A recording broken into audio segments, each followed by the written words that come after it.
My husband put his siblings over me and moved them in out of the blue one day, alongside a whole team to help them with their underdevelopment, but now our love lives have been ruined, and it's like he doesn't care at all. My husband, 37M, and I, 32F, have been married for 5 years. His twin siblings are underdeveloped physically and mentally. They can take care of themselves as far as wiping themselves, going to the bathroom and feeding themselves, but they are rather weak, having brittle and fragile bones, and combined with their mental maturity, which is similar to that of about a 12 to 13-year-old, they have to be monitored, cooked for, assisted with going upstairs, moving around for long distances, etc. They can't take care of themselves financially because of all this. All of this I knew while we were dating, but they were being cared for by a team of nurses and caregivers at that time, not in our home. But about a few months ago, the team was all fired. My husband told me that he was planning to move them in, and about a week or so later, they were moved in, along with a new team. I had no say or even much of a heads up about any of it. The house suddenly became full of staff, someone was always there. Our privacy was basically snatched away.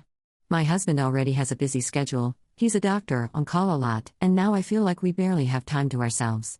I'm competing with everything and everyone. We were about to start a family now that we were all settled, things were good between us, but now everything has been thrown into chaos, and I don't know how to feel. I feel almost a sense of grief. I feel like I have no control of anything. I feel like he just threw away our future and plans, as cruel as that may sound. We had a talk and everything was pointing toward a divorce, but I just feel so bitter.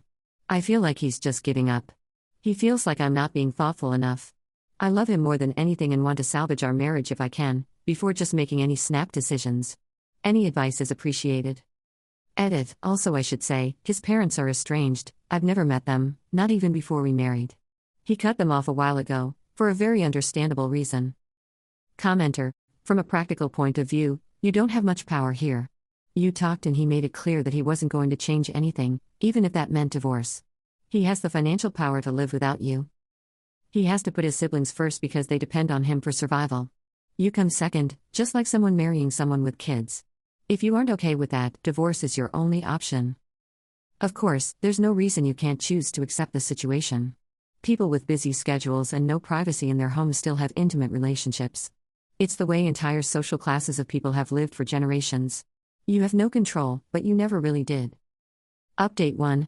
After taking everyone's thoughts into consideration and taking some time to myself to think, I sat down with my husband when he was off call and told him I wanted to talk about everything that's happened. He told me that he wanted to talk too, and we had a raw heart-to-heart about everything. We discussed the main issue that I mentioned in my previous post. I told him that I felt hurt about him not consulting or even telling me about what was going on, and he sincerely apologized for it, telling me that he wasn't thinking about much else other than their situation, which I understood, even if it still made me feel a certain way. But then he told me that he needed to be honest to me about something, and that he understood that it may affect things between us, but that the whole situation with his siblings and their previous care team made him realize it even more. He became very blunt. He told me that while he loves me more than anything, he loves them more, and that he has to put them first from now on, above anything. He told me that he couldn't handle anything else happening, and that everything he's done, the cameras, moving in the staff, was necessary. And while this of course hurt for me to hear, even though I understand, like I have for this whole situation, I realized some things.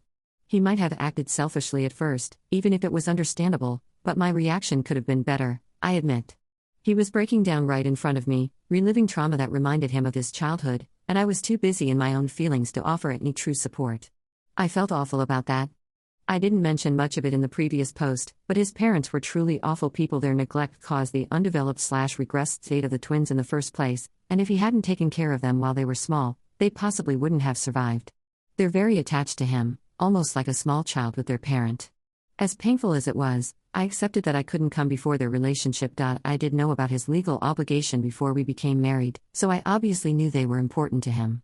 I have no bitter feelings toward the two. They're innocent in this situation and are very precious in their ways in general. As far as our future plans, we agreed that we'd wait a few years, 3 at the max, before truly deciding if we wanted to have a child or not. We were on the fence, but I was falling in love with the idea of motherhood perhaps more than I realized. He was also very receptive about having designated areas that were staff only and me only. It's already been implemented a bit, with still more things to out in place, and I'm feeling a lot better about that already. And lastly, I realize that this may seem like the fool's option to some, to the many who jumped straight to divorce, but now I know of all the facts and where he stands, so anything that may happen from now will be completely on me. I feel hopeful in my decision, and am not wanting to give up. For him, and the marriage that I still value so much, I'm willing to give it a try and try to adjust to our new normal. Thank you to everyone who helped me. Commenter: Well, I can't even begin to imagine what your husband has been through, nor his siblings.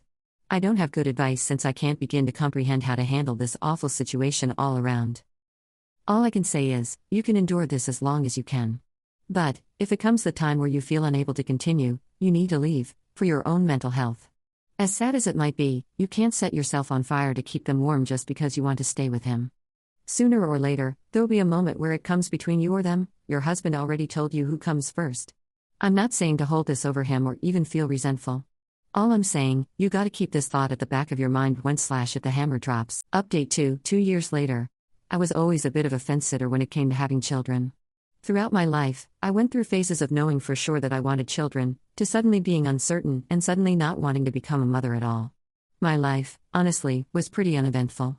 I saw the women in my community having children, and began to soon fall in love with the prospect of motherhood, as it seemed exciting and appeared to give women, who chose to become mothers, a purpose.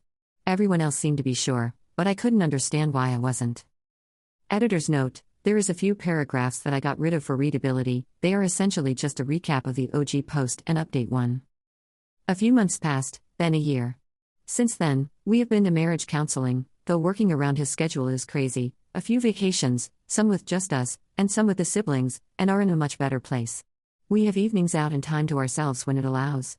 The adjustment at first was difficult, but it was not as life-ending as I had been led to believe. The desire for a child, for one reason or another, naturally started to fade. Even though the twins have full-time, around-the-clock care from the in-home nursing team, I started gradually spending time with them. Sitting with them at breakfast. Going out into the gardens with them. Doing puzzles with them. Listening to them as they talk to me about their favorite things, and how much they love their father. Something happened that I never thought would. I started to fall in love with them in a maternal sense. I'm ashamed to say it, but I was skeptical that it was possible to grow such an attachment to older children that weren't your own. Or to anyone that wasn't your spouse or actual children. I used to feel like I had no purpose. Even after marrying my husband, I couldn't decide what I wanted. Maybe that was why I waited so long into my 30s. My counselor also put an interesting thought in my head. Do you really want children, or are you looking for a purpose? As I said, my life used to be pretty uneventful. But now I am so passionate about things such as disability awareness, child abuse awareness, and I've gotten involved with so many foundations. With our wealth, I feel like I can actually do something. And I have wanted to be a children's book author. The twins really enjoy children's books more so than chapter books. My husband and I have grown closer through our love for them. I may not be their mother, but I really do care for them. I don't have many conflicting thoughts about children anymore. I don't think I want any at all, and the feeling of indifference has been there consistently for a while now. I know some people will probably still think I'm an idiot or that I was manipulated to now caring for them, even though they have staff, or this was his plan all along or something. He never asked me to, and still doesn't fully trust the staff, hence why we still have cameras in their designated areas where they frequent with the twins. But I am truly happy with my life now, and see a bright future for us all. I never thought I would log back into this account. I forgot about it for a while. This is not a gloating or gotcha thing for me.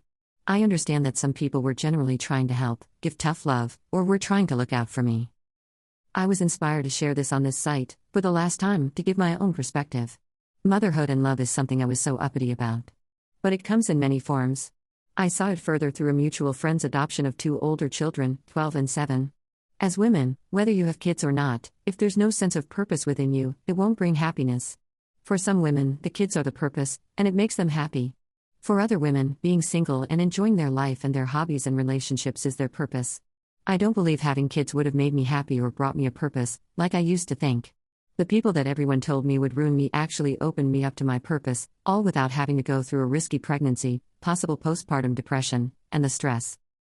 I just want to be with my husband, the twins, and continue to have a nice life. Thank you for anyone who read to the end. This is more of a vent and hopefully can be uplifting to women out there who might be struggling with thoughts of motherhood, kids, marriage, purpose, or self-confidence. Don't ever allow others' assertions to shape your life.